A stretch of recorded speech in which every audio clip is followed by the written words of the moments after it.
Good morning! So today's video, tara't mag-harvest po ng aking sitaw na ilalagay sa baboy. So may karneng baboy po ako. Ayan, kunin na natin itong mga sitaw. Magigisa pa ako ng baboy today.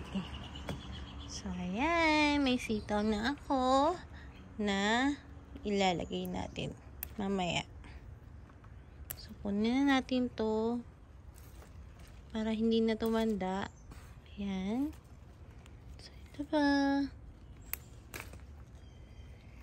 So, ang saya lang na hindi mo na kailangang bumili ng sitaw sa market kasi may sarili ka ng tanim. So, ayan. Diba? So, kapag may itinanim, may lulutuin. Diba?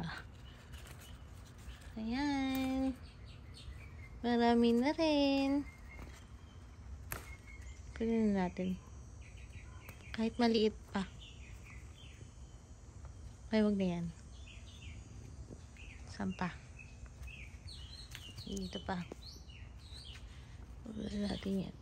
Mas gusto ito ng asawa ko kaysa yung sa green beans. Kasi para may lasa raw. Diba?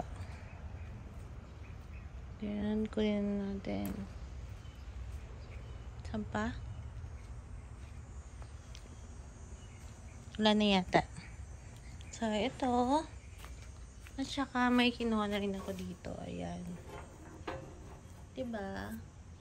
Marami na rin.